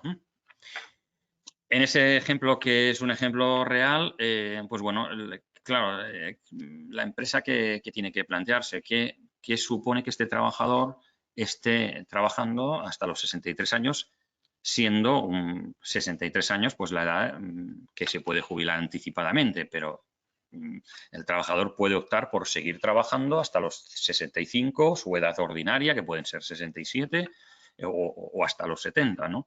Entonces, bueno, aquí siendo bajos con esa cifra, ¿no? Pues estos 183.000 euros sería lo que costaría que el trabajador siguiera trabajando en la empresa. El plan de rentas que proponemos serían estos 156.000 euros que la empresa nos tendría que pagar a nosotros, a la compañía, en un único pago para nosotros distribuir esas rentas. Pues esa diferencia que se produciría, pues estos 26.000 euros, es un poco la ventaja que podríamos plantear, ¿no? Tanto para la empresa en ese caso y sobre todo, pues bueno, aspectos también como una salida de mutuo acuerdo no tan gravosa, no tan bueno, pues eso, ¿no? Un poco desagradable como podría ser pues un despido, ¿no? Que sería la otra opción, ¿no? Bueno, estas serían con respecto a las salidas de mutuo acuerdo. Ya pasaríamos un poquito, y voy rápido para no hacerles eterna toda la webinar, luego ya podríamos entrar en más preguntas que me puedan hacer, pero un tema, la tercera opción un poquito, que es la más conocida, que son la de las prejubilaciones, ¿no? Y aquí me detendré un poquito porque, evidentemente, por ejemplo, la que hemos visto de mutuo acuerdo, lógicamente, al no jugar con el desempleo, con la prestación por desempleo, pues encarece también pues, todo lo que es la operación en sí, ¿no? Es para ciertos casos muy concretos, pero, insisto, las bajas de mutuo acuerdo pues no gozan de esta posibilidad de acceder al desempleo y, por tanto, pues el coste es un poquito más elevado, ¿no? En cambio, aquí, con los sistemas que trabajamos de prejubilaciones y que llevamos trabajando mucho tiempo y que, bueno, ha habido matizaciones con el tiempo, ¿no? Con ciertas sentencias, pero que seguimos trabajando porque al final, insisto, una prejubilación no deja de ser pues bueno, pues un despido que en vez de materializarse en un pago de una indemnización, se transforma en una renta también, como hemos visto antes, ¿no? Porque la definición en sí de prejubilación no existe como tal, no es un término jurídico concreto, no existe, ¿no? Simplemente, pues bueno, la prejubilación es el momento, y aquí lo ven también en el esquema, momento antes de llegar a esa jubilación, ¿no? Pues todo ese camino hasta que llegamos a la jubilación, pues le llamaríamos la prejubilación, donde intervenimos con una póliza para, pues, cubrir las necesidades del trabajador, ¿no? Aquí hablamos de hacer una póliza de rentas. Jugamos en este esquema que pueden ver aquí, jugamos con la prestación por desempleo, que eso, evidentemente, como he dicho, minoriza el coste de todo el proceso. Complementamos la prestación de desempleo con unas rentas para llegar a un porcentaje negociado con el trabajador, pues del 80 al 70, dependiendo un poco de la edad del trabajador, pues hablamos de porcentajes más altos o más bajos. Eso vamos hablándolo con la empresa, a ver qué porcentaje le encaja también en función del coste que puede asumir, ¿no? Y muy importante para el trabajador, también sumamos el convenio especial, porque, insisto, lo que le preocupa más al trabajador básicamente es qué le quedará de pensión. Y para no perder nivel de cotización, pues también incluimos el convenio especial para tener esa pensión de jubilación, ¿no?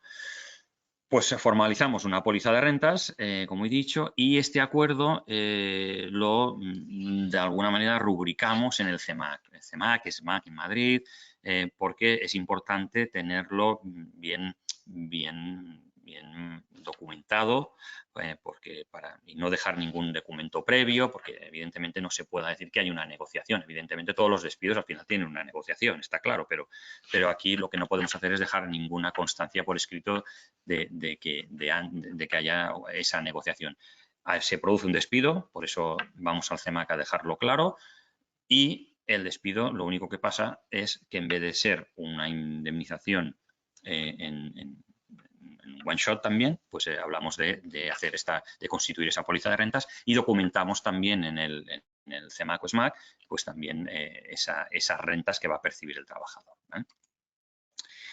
Candidatos idóneos. Bueno, hablábamos un poco de los otros casos, 40 años para las incentivadas, ya 58, las de mutuo acuerdo, o 53 también de mutuo acuerdo.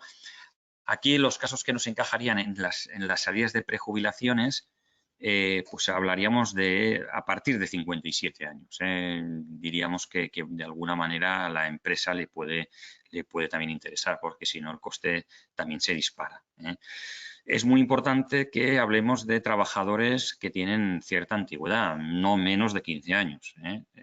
Es importante pues valorar que bueno, si no, tendríamos otras opciones que serían más, que podríamos optar más por ellas, ¿no? Un despido improcedente, porque sería más económico. Y luego también hay que valorar la persona, ¿no? Si ese puesto lo vamos a amortizar o no, o, bueno, pues todo eso hace que para la empresa sea más óptimo utilizar este sistema o no, ¿no? Porque, lógicamente, si esa persona no vamos a tenerla que sustituir, pues automáticamente ese salario me lo ahorro al 100%. Es de sentido común. Pues como creo que se entiende mejor es con otro ejemplo. También en este caso, para que puedan de alguna manera compararlo, pues bueno, también una persona de 58 años, hablamos de un salario también de 21.000 euros en concreto, con una base de cotización. Son los datos más o menos que necesitamos. Salario neto, porque aquí vamos a hablar de netos, porque una de las ventajas que tiene esta operación es también pues la fiscalidad, ¿no? Porque vamos a aprovechar que la indemnización está exenta hasta 180.000 euros, con lo cual las rentas van a estar exentas hasta esa cifra. Con lo cual siempre vamos a hablar y vamos a pedir a la empresa que nos facilite el dato del salario neto, porque hablaremos con el trabajador para insistirle que hay que hablar de netos, que además a él también le interesa saber que realmente va a percibir, ¿no? Económicamente. También hablamos de una cotización importante, ¿no? 33 años cotizados, que si no, tampoco encajaría. Y, bueno, un porcentaje complementar del 80%. Más o menos esto es un poco el mercado. El 100% sería, bueno, por supuesto el trabajador, evidentemente, no tendría ningún motivo para negarse a ello, porque seguir trabajando, o sea, seguir cobrando exactamente lo mismo, pues evidentemente es siempre atractivo, pero con edades de 58 años los trabajadores más o menos aceptan entre el 80-75%, porque lógicamente solamente de no tener que ir al puesto de trabajo ya tienen un ahorro importante, con lo cual pues eso también hay que valorarlo, ¿no? E insisto, esa situación pandémica que hablaba al principio, que estás más seguro en casa que fuera trabajando, lógicamente, ¿no? Bueno, y en este esquema de prejubilaciones, ¿qué hacemos? Pues un poco también un sistema de rentas, pero aquí jugamos con el tema del desempleo, que, insisto, le hablamos al trabajador de un desempleo bruto, pero le calculamos el neto, porque en desempleo sabrán ustedes que también se está cotizando, ¿eh? Se está cotizando y, por tanto, aquí no tenemos que incorporar nada a ningún convenio especial. Aquí ya estamos cotizando como si hubiéramos, por el último salario percibido, con lo cual esa partida está cubierta, ¿no? Se complementarían las rentas en estos 379 euros hasta estos 1.423, que sería ese porcentaje que hemos comentado del 80%, ¿vale? Los 2 años seguiríamos con este esquema. Esta es una operación para hacer para el mes que viene, por ejemplo. Lo he calculado para que sea fácil entenderlo. Estaríamos los 24 meses de desempleo y automáticamente, cuando ven que la columna de desempleo se pone a 0, entra en funcionamiento la del convenio especial, que también se sumarían a estos 1.451 euros más los 622 euros. O sea, al trabajador le llegaría una transferencia de estos 1.400 más los 622 euros. Pero se le animaría, se le acompañaría, hablábamos de esa labor de la operación de postventa, se le acompañaría a la tesorería para firmar el convenio especial. En este caso, la compañía aseguradora no puede firmar el convenio especial. Puede ayudar a tramitarlo, pero en este caso no lo puede hacer. En el caso de los expedientes de regulación de empleo, que sería una salida colectiva, como veremos, pues en este caso sí que el convenio especial lo tramitamos juntamente con la tesorería y lo llevamos nosotros, el trabajador no se tiene que desplazar. Siguiendo con este esquema, insisto, el trabajador seguiría percibiendo estas rentas que en este caso está calculada también con un incremento del 1% del salario, del incremento de salario. Ahora veremos las hipótesis de cálculo, que también. Y bueno, va cobrando estas cantidades hasta su jubilación, hasta la fecha que tenemos prevista de jubilación, que hemos visto era 63, ¿no? Y que cobraría estos 2.553 euros. Ya le calculamos el coeficiente corrector que está establecido para esta jubilación anticipada, que es del 1,8. Hay que tener en cuenta que si las salidas son no voluntarias, como sería este caso, la penalización por jubilación anticipada es menor que si la salida de la empresa es de mutuo acuerdo. Por eso también penaliza el hecho de que por mutuo acuerdo dejemos la empresa, ¿no?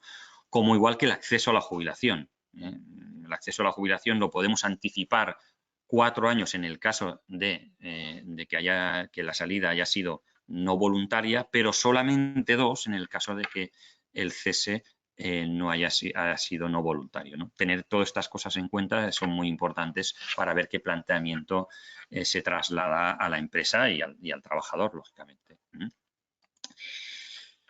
Las hipótesis de cálculo. Esto es muy importante, ver cómo hacemos esas cotizaciones, porque, por ejemplo, para todo el tema de la pensión de jubilación puede ser que no coincidan esta pensión de jubilación con la pensión de jubilación que tiene la Seguridad Social. Pero bueno, nosotros hacemos cálculos más prudentes para luego no llegar a cifras que luego no sean inferiores, ¿no? Es mejor. También le recomendamos, por supuesto, que la pensión de jubilación vaya al trabajador a pedir el autocálculo y coteje un poco la información que nosotros le hemos dado, ¿no? Pero en función de esas hipótesis de cálculo, pues tenemos una cotización, una pensión pues más alta o más baja, ¿no? ¿Cómo calculamos? Pues, por ejemplo, incremento de salario, aquí hemos calculado un 1%, pero depende del escenario, pues la empresa puede optar por decir, oye, calculámelo al 0, ¿no? Porque nosotros no estamos subiendo salarios, por tanto, pues también lo calculamos un poco en función de la empresa, como nos diga, ¿no?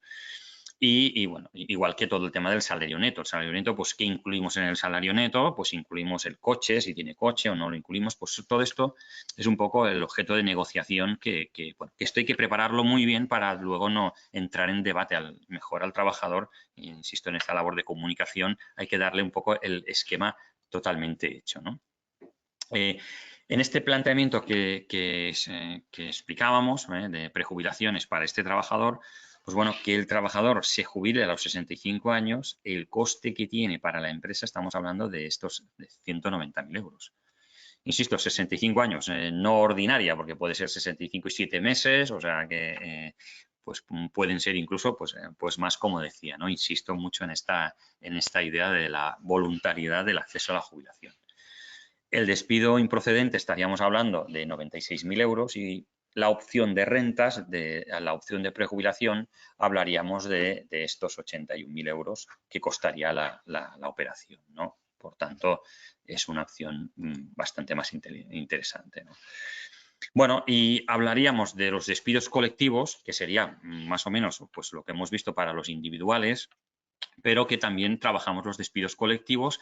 Es muy importante pues, hacer una negociación previa y en el acuerdo pues establecer un plan de prejubilaciones, porque realmente en una salida, que puede ser una salida más importante, que haya trabajadores por parte de la empresa que salgan mediante estos sistemas está muchísimo mejor visto por parte de los sindicatos y tal, y yo creo que también es una opción pues bueno, que se puede valorar siempre y cuando pues haya trabajadores en las situaciones que hemos un poco hablado, ¿no? Lo que sí que está claro es que si hay un expediente de regulación, la parte obligatoria sí que es la de la orden TAS, la del convenio especial con la Seguridad Social, como también comentaba Josep María, pues eso, que por causas económicas llega hasta los 65 años, los mayores de 55 años hasta los 61 o hasta los 63 el resto de causas. Esto sí que es obligatorio de contratar. Entonces es mucho más fácil para la empresa que lo contrata a través de una compañía aseguradora, porque les puedo asegurar que la Seguridad Social está absolutamente colapsada y es muy complicado porque esto además requiere de regularizaciones. Por tanto, aquí la labor que hacemos las compañías realmente es importante y desviamos bastante trabajo administrativo a la propia empresa que vale la pena. Y un poco como conclusiones, estoy yendo on time y también acelerado un poco para no pasarnos mucho del tiempo, que plantearles un poco a modo de resumen pues las opciones en función de cada situación, ¿no? Con una edad del candidato de 40 años en adelante, pues bueno, las bajas incentivadas como comentaba, ¿no? Que no tienen despido y que hay un acceso a la jubilación inmediata para cobrar ese premio que se ha ido capitalizando de alguna manera, ¿no? Luego, con 55 años en adelante, pues tenemos las salidas de mutuo acuerdo. Si hablamos de directivos más top que tienen indemnizaciones que superan pues las indemnizaciones legales exentas, pues por supuesto es un sistema muy adecuado, o aquellos trabajadores, bueno, que también deciden esta opción, pero hay que tener en cuenta que bueno, no conlleva despido y por tanto pues no hay ese menor coste de la operación que supone pues, las cotizaciones que se hacen mientras está en desempleo y la cuantía propia de la renta del desempleo, ¿no? Que sí que ocurre con la prejubilación, que por tanto con 57 años en adelante encaja mucho más. Aquí sí que hay despido, como digo, y no hay un acceso inmediato a la jubilación, sino que hasta la edad que se determine, ¿no? 63, 64 o 65, ¿no? Normalmente, incluso los pólizas que están contratadas hasta los 65, el 90% de los casos la gente accede a jubilarse antes y bueno, no hay problema porque la póliza sigue en funcionamiento, pero la jubilación la pueden coger cuando quieran, no hay ningún problema. Y en el caso de los ERES, pues lo mismo, ¿no? Que en las prejubilaciones, 57 años en adelante, sí que hay un despido, por tanto, pues estaríamos hablando de lo mismo que en las prejubilaciones, ¿no? Y para mayores pues 63 en adelante, pues las bajas incentivadas también hablaríamos. No habría despido y el acceso a jubilación sería inmediato y, bueno, haríamos también una póliza, en este caso, de rentas y también para lo que decíamos, un poco de diferir o diluir, ¿no? En definitiva, hay que buscar la mejor opción. Es el análisis previo, el ver qué tipo de trabajadores se trata, un poco pues, hacer el cálculo actuarial. Pues eso es un poquito todo lo que trabajamos, el apoyo en las gestiones, en las negociaciones, muy importante para ver un poco qué enfoque tomamos, ¿no? Al final es importante pues, optimizar todos los recursos de la empresa, ¿no? Y que la imagen de la marca, de la empresa, pues no se vea perjudicada. Lógicamente estos sistemas, pues bueno, al final, pues bueno, cada vez con esta situación que tenemos de pandemia se han vuelto un poquito más sencillos. Por ejemplo, ahora trabajamos, hacemos las conciliaciones, las hacemos en el Tribunal Laboral vía videoconferencia, con lo cual no hay que desplazarse ni al CEMAC ni al SMAC, y entonces también eso lo facilita mucho. Y bueno, todo el servicio postventa es importantísimo porque aquí, pues lógicamente, nosotros también pues, tenemos que hacer ese seguimiento del trabajador, que al final no deja de ser también nuestro cliente junto con la empresa, ¿no? Pero el trabajador o el ex trabajador pues, es nuestro cliente y tenemos que ir de la mano para ayudarle y contestarle todas las dudas que le puedan surgir, ¿no? Y al final, en definitiva, lo que tratamos con estos sistemas y pretendemos es que haya pues, un buen clima laboral, ¿no? Evidentemente, la situación es la que es y bueno, pues es muchísimo mejor utilizar estas vías de salida con los trabajadores que no las medidas drásticas de despidos que perjudican también un poco la imagen de la empresa y sobre todo la gente que se queda, pues bueno, está más preocupada de si va a ser su turno dentro de poco que de estar un poco sacando todo el trabajo para poder superar esta situación que tenemos, ¿no? Pues un poquito hasta aquí esta sería la presentación y cedo la palabra a Raquel para todas aquellas preguntas que se quieran formular. Gracias. Gracias, Ignasi. Perfecto. Pues empezamos ya con las consultas. Tenemos unas cuantas vía chat y tenemos unas cuantas por escrito que los asistentes pues los hicisteis llegar con la inscripción. Vamos a hacer una media hora de consultas. Intentaremos dar respuestas genéricas, ¿vale? No particulares a los casos. Si luego alguien considera que su caso en concreto no se ha respondido de forma adecuada o necesita más información, nos lo puede comunicar en el mail de marketing, con K, marketing@tax.es. Nos pondremos en contacto con vosotros y haremos una videoconferencia para daros respuesta, ¿de acuerdo? Bien. Bueno, la primera de todas es, ruego me confirmen si estando la empresa en ERTE puede acoger alumnos para realizar prácticas no laborales. Josep María. Hola, ¿me oye bien? Sí, perfecto. Mira, aprovechando que estaba en el WhatsApp, me he aprovechado y he mirado la respuesta. Textualmente, el artículo 7 del Real Decreto del 30/2020 te dice que no puedo contratar y realizar horas extraordinarias, contrataciones directas o indirectas durante la aplicación del expediente. Me dice, esta prohibición podrá ser exceptuada en los siguientes supuestos. Que la persona regulada y que prestan servicios en el centro de trabajo afectado por nuevas contrataciones directas o indirectas, es decir, permíteme, ¿eh? Dice, esta prohibición podrá ser exceptuada en el supuesto en que las personas reguladas y que prestan servicios en el centro de trabajo afectado por las nuevas contrataciones directas o indirectas o externalizaciones no puedan, por formación, capacitación u otras razones objetivas y justificadas, desarrollar las funciones encomendadas a aquellas. A ver, para mí, y es una opinión, quien puede lo más, puede lo menos. Es decir, yo contratar a alguien que va a hacer unas funciones que el que ya tengo en la empresa, aunque esté en ERTE, las puede desarrollar, yo creo que te van a poner problemas. ¿Vale? ¿Por qué?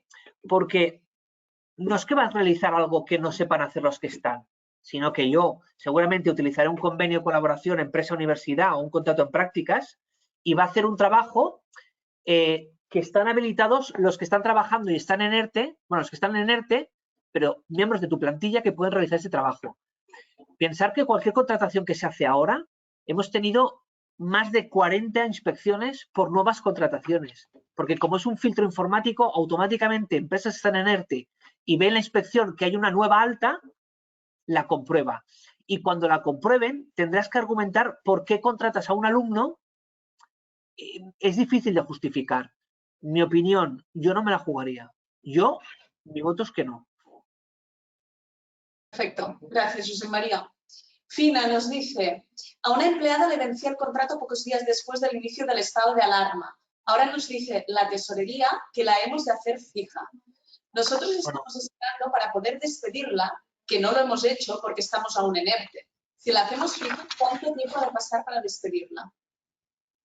A ver, que la tengas que hacer fija, yo discrepo. Sí que es verdad que la inspección, hay un plan específico de la inspección que envían unas cartas que hemos recibido también un montón, todas las asesorías, que dicen que si no hay un motivo realmente concreto para que ese contrato sea eventual, ¿vale? Que sea un contrato eventual correcto, no, o sea, no en fraude de ley, sino un contrato comilfo, como tiene que ser, te obligan o te dan un plazo de 3 meses para que lo conviertas, porque si no ellos entienden que es un contrato fraudulento y actúan de oficio y sancionan.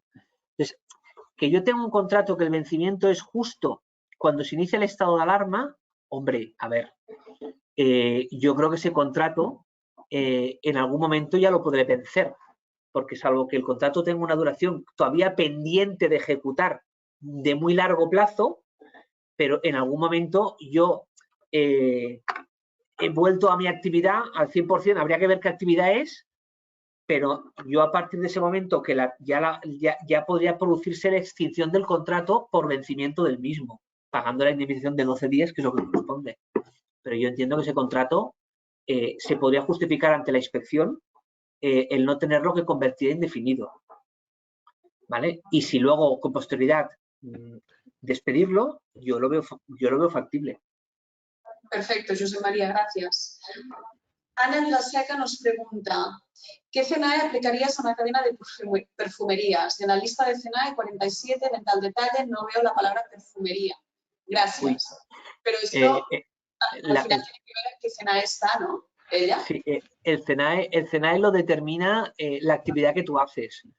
Entonces, si estás dentro del listado de CNAEs, lotería, lo que he comentado antes, pero yo, ¿a qué empresa pondría en un CNAE o en otro? Ni idea, ¿eh? O sea, no es mi competencia, pero entiendo que han intentado concretar bastante los CNAEs, ¿eh? Incorrectamente inicialmente, ¿eh? Por el tema de los bares y restaurantes. Pero mayoritariamente, si yo tengo un CNAE que no está dentro del listado, no recomendamos modificarlo ahora porque no lo van a, primero que no lo van a, va a tener comprobación seguro, ¿eh? Seguro. Claro, esto es un tema de suerte, ver en qué CNAE tú tienes ahora la actividad y si has tenido suerte y está incluido, perfecto. Si no, no podemos hacer mucho más ahora mismo. Ana también dice, si desde el 1 del 10 del 2020 ya no nos aplicamos las exoneraciones, la primera persona que incorporamos fue el 24 del 2 del 2020. ¿Podemos despedir por causas económicas organizativas? Tenemos 3 personas en el 25 empleados. Cerrado puntos de venta. Esto no cuadra. No, Ana Vilaseca, hago un resumen para todos los que han tenido paciencia para dudas.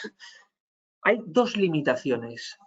El despido, ¿vale? Yo no puedo despedir hasta el 31 de mayo, ojo, por causa COVID. Es decir, yo no puedo despedir, y otra es, si yo despido, pierdo las bonificaciones.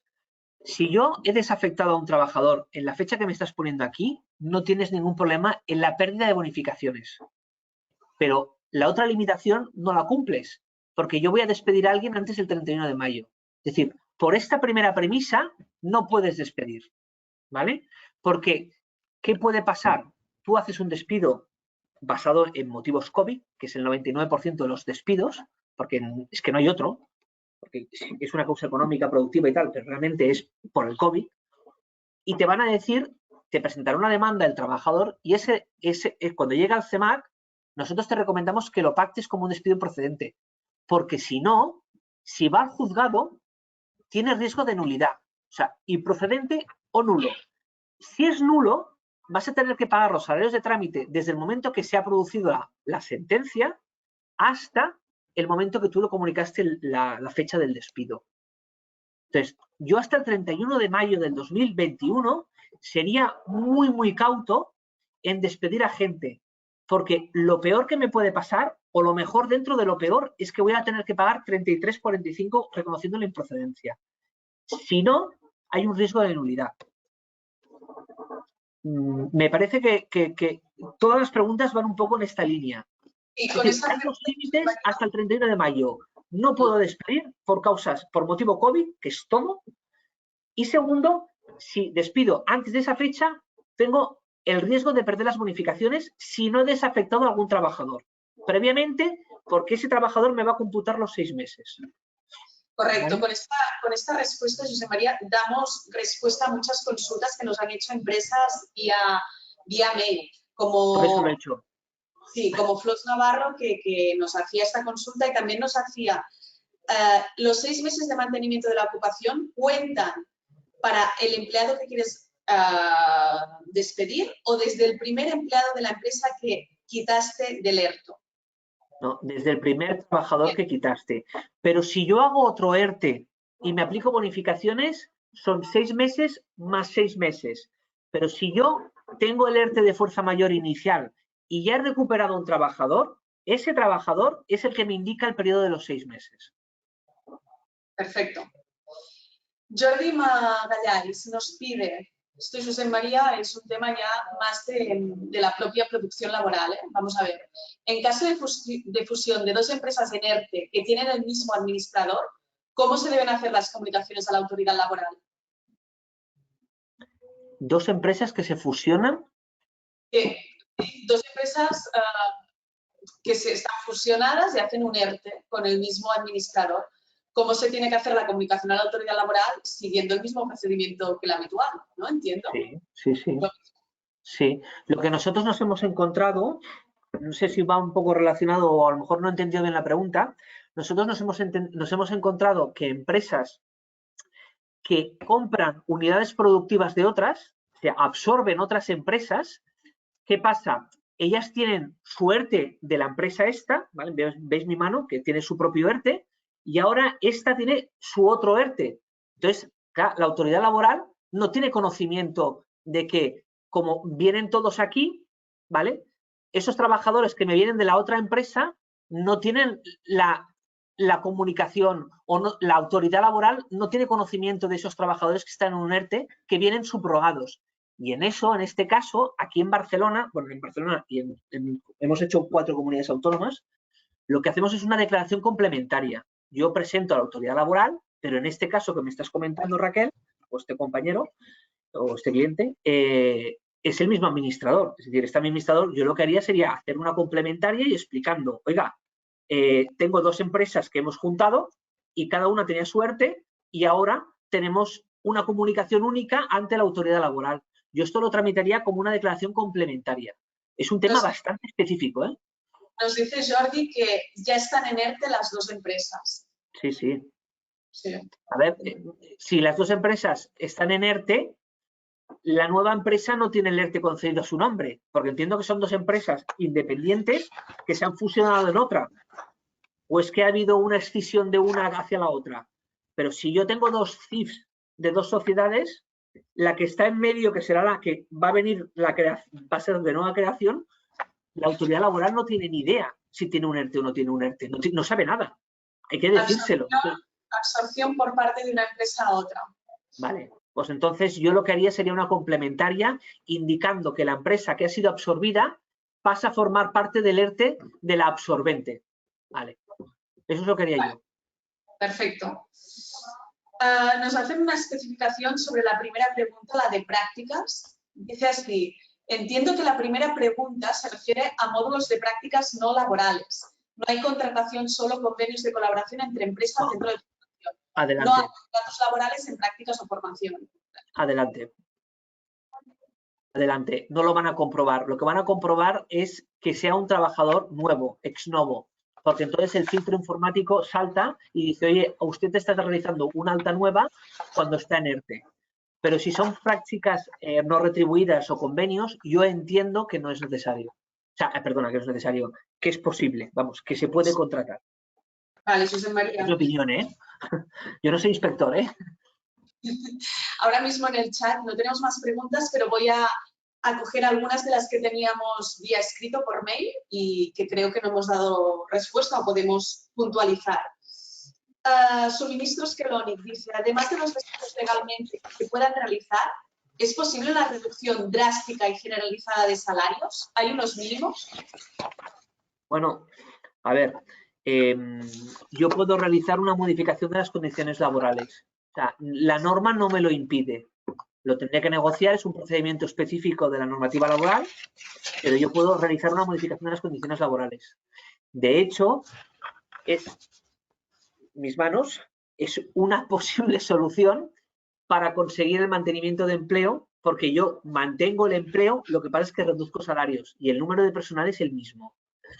Se puede analizar el hecho de decir, oye, voy a reducir el salario argumentado por los motivos que sean, ¿vale? Reducción de horario, lo que sea, o cambio de ubicación, o reducción de turnos, por ejemplo, y este sistema sí que se permite. O sea, no hay una norma que lo impida expresamente.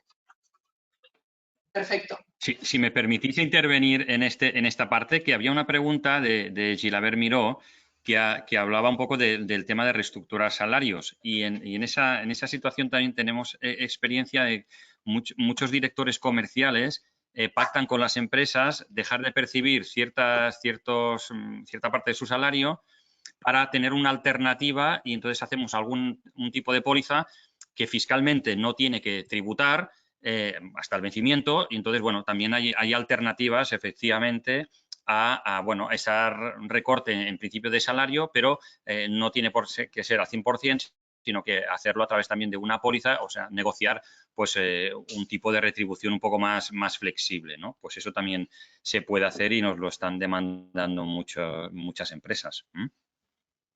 Muy bien, muchas gracias, Ignasi. Perfecto.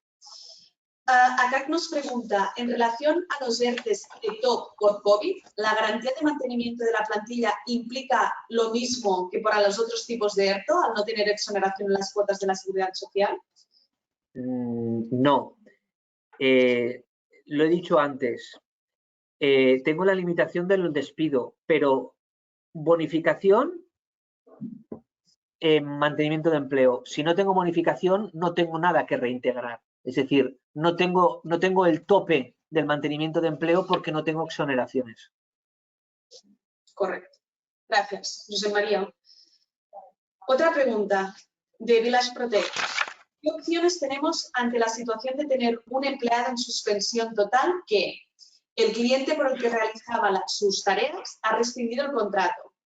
A este empleado le hemos ofrecido realizar otras tareas a otro establecimiento, pero por distancia no acepta porque hay un desplazamiento. Tercero, se le ofrece la opción de cambiarle el contrato a fijo discontinuo a la espera de que puedan surgir otros trabajos en su zona, pero tampoco acepta. ¿Qué se puede hacer? Tiene un problema, y me sabe fatal, pero la solución es muy complicada. Y yo ya entiendo, esto se tramitaría como una modificación de las condiciones, pero es que no te lo aceptará. Yo quizás,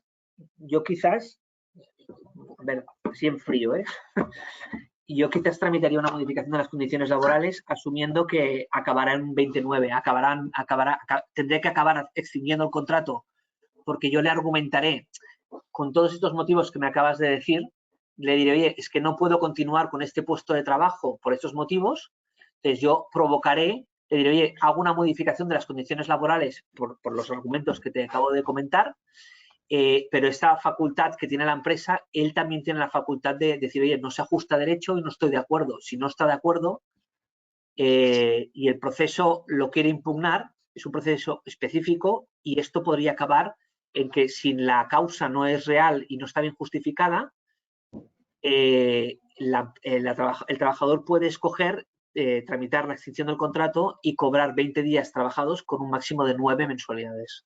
Es un subtipo dentro de del despido objetivo. Lo otro, esperarse al 31 del 1 de junio y a ver qué pasa. De todas maneras, a partir del 1 de junio no se sabe lo que va a pasar. La patronal, y esto lo comenta todo el mundo, que es que no me ha dado tiempo a hacer el análisis final, la patronal está apretando mucho para que se permita poder despedir, ¿vale? Porque las penalizaciones, las empresas ya ahora tienen que empezar a coger las tijeras y empezar a despedir a gente, desgraciadamente, pero es así.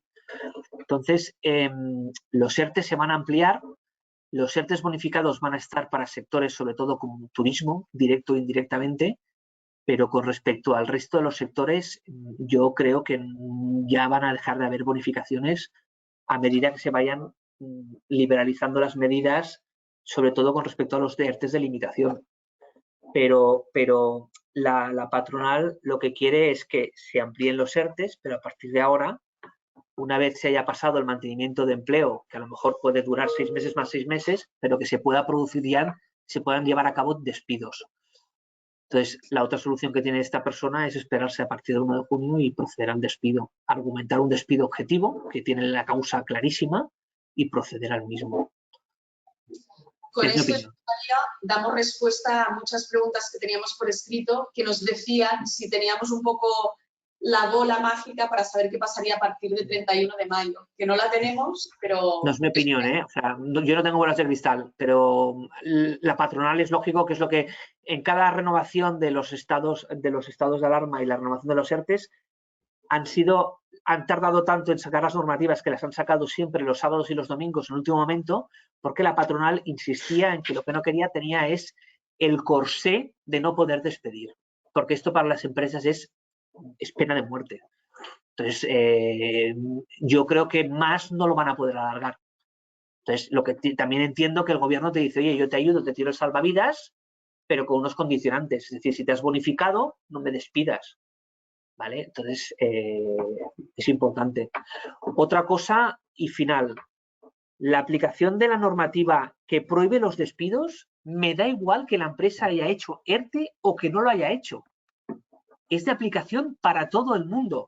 Eso es una consulta que yo hice porque pensé, bueno, si yo no he hecho uso del ERTE, ¿puedo despedir? Yo no puedo despedir hasta el 31 de mayo. O sea, esto que nos quede claro. Es una normativa de cumplimiento obligatoria para todo el mundo. Es injusta, porque yo digo, oye, yo no he hecho uso del ERTE. ¿Por qué el Estado entiende que, como yo te he dado mecanismos a ti, empresa, para que no destruyas empleo, haberlos usado, haber hecho un ERTE, pero no me despidas a nadie antes del 31 de mayo? ¿Vale? Por mi parte, nada más. Una última aclaración, Josep María, ¿vale? Antes de cerrar. Sara nos vuelve a decir si podemos incidir a partir de cuándo empiezan a contar los 6 meses para el mantenimiento del empleo. Desde el momento que se reincorpora el primer trabajador en ERTE. ¿Puedes hacer otra vez, por favor, Josep María, un resumen de esto, que es una de las cuestiones que más se nos plantean? Sí, puedo. A ver, la normativa ya lo he puesto en la ponencia, es muy liosa, es que redactan muy mal el gobierno, fatal. Nos volvemos micos, pero hablando con inspección, el criterio es que si yo he recuperado a un trabajador, a ver, Benavides, que era jefe de inspección de Barcelona, él determinaba que solo que lo reincorporara, aunque fuera a tiempo parcial, es decir, un trabajador que estaba afecto al ERTE al 100%, pero volvía al 50%, ya se entendía que empezaba a computar el plazo de los 6 meses a partir de ese momento. Yo soy aún más cauto. Para mí ese trabajador, que es el que me va a servir, el centinela, el comodín, que me va a servir para computar los 6 meses, para mí ese trabajador no puede volverse a afectar. Y para mí ese trabajador tiene que estar desafectado al 100%, o sea, a 40 horas. Porque si no, yo creo que hay problemas. Nos van a decir, oye, ¿lo has afectado y lo has afectado? ¿Desde cuándo se computa? Si yo ese trabajador lo he computado desde el primer momento al 100%, a partir de ese momento se computan los 6 meses. Pasados esos 6 meses, yo puedo proceder a despedir. Ahora bien, tengo la segunda limitación, que es que aunque hayan pasado los 6 meses y no pierda las exoneraciones, ¿vale? De toda la plantilla, aunque sea solo de un trabajador, porque este me afecta a todos, tengo la segunda limitación y es que hasta el 31 de mayo yo no puedo despedir. O sea, son 2 limitaciones, ¿vale? Muchas gracias, José María. Pues si os parece bien, lo dejamos aquí, ¿de acuerdo? Os he puesto en el chat el mail de marketing@tax.es con K, donde si alguien tiene más dudas o considera que su caso no ha quedado suficientemente resuelto, nos lo comunique y nos pondremos en contacto con vosotros, ¿de acuerdo? Agradeceros muchísimo el tiempo que nos habéis dedicado. Muchas gracias, Ignasi de las Heras, por tu participación y tu colaboración. Gracias, José María, una vez más. A vosotros, gracias. A todo esto de los ERTEs y toda la problemática que nos encontramos a nivel de empresa. Y deciros que hoy os enviaremos el vídeo de esta sesión y quedamos a vuestra disposición, como siempre, para cualquier duda o aclaración. Gracias y feliz fin de semana. Gracias. Gracias, igualmente. Hasta luego.